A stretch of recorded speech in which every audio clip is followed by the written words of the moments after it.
Good morning, welcome to the Birmingham Post website. My name's Alan Thorne, I am the Head of Business for the Birmingham Post, and this morning I'm joined by 5 guests from the region's business community to talk about yesterday's budget.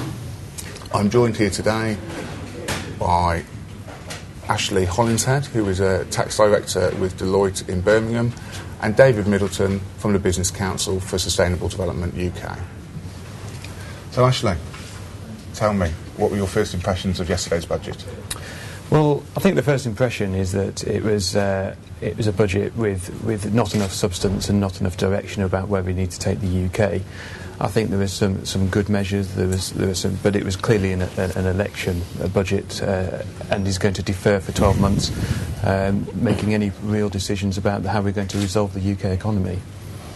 You were a tax director at Deloitte. Clearly, there was a lot of headline-grabbing tax initiatives announced yesterday. Which ones particularly stood out for you?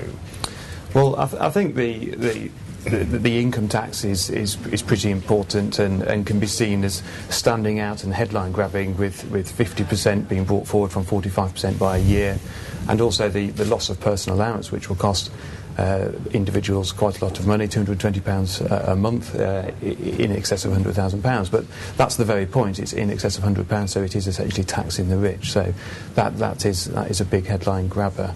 I think the reality, though, is that there are taxes that will affect all people, like cigarettes and alcohol, but primarily fuel. And I think as redundancies are going up and actually people are trying to find jobs and actually travel further distances, then that can become a real cost to society.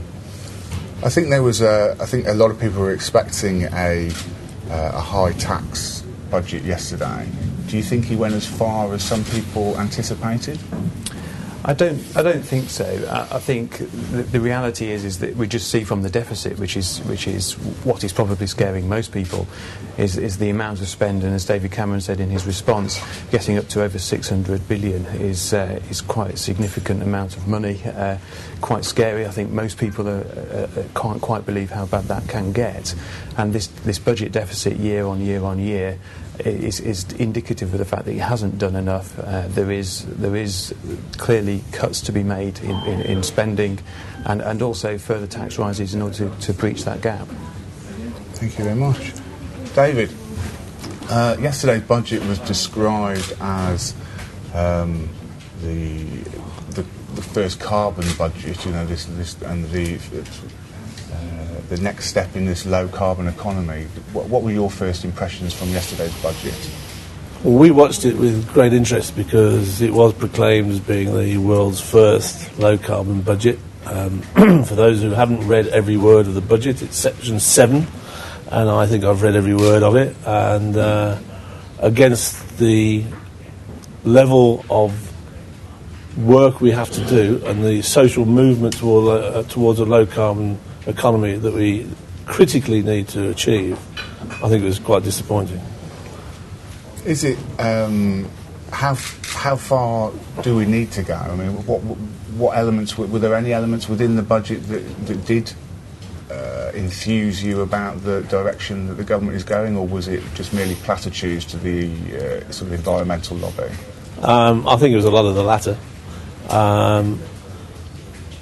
If we go back to the Stern review of 3 years ago now, Stern talked about the need for society to transform the way it functions so it can meet the challenges of climate change. But there are other challenges around, like potential energy crisis. Energy is only going to go one way, and that's into a more difficult situation on a pure supply and demand situation.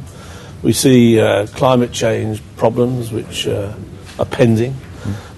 We see problems on critical resource suppliers and so on. There are lots of other problems associated with sustainable development, not just climate change, not just the low carbon economy. Anyway, Stern talked about the need for society to transform. He talked about the cost of that being potentially about 1% of GDP, and he talked about it being affordable. But he also talked about the jobs creation that could come out of that.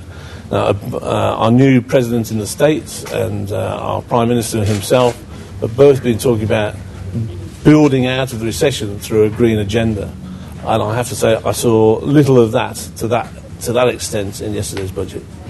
And just one final question for you, Ashley, the 50% tax rate for those earning over 150,000. There's been some speculation that it could, if not drive our best talent out of the country, particularly, it may stop people coming into the country. Is that an argument that you support? Go with? Absolutely. Yeah, I do support that argument, and that's from actual experience. I've got several clients who are looking at emigrating, working with us at the moment, and that was on the basis of 45%, because they thought that was just the start, and 50% has confirmed those fears, and I think there will be people considering emigration, and it comes from the fact that the world is actually smaller, and I think we need to wake up to the fact that people can be mobile, people can operate businesses from many different jurisdictions, and the challenge and to attract the people to pay the tax in this country it needs to be considered.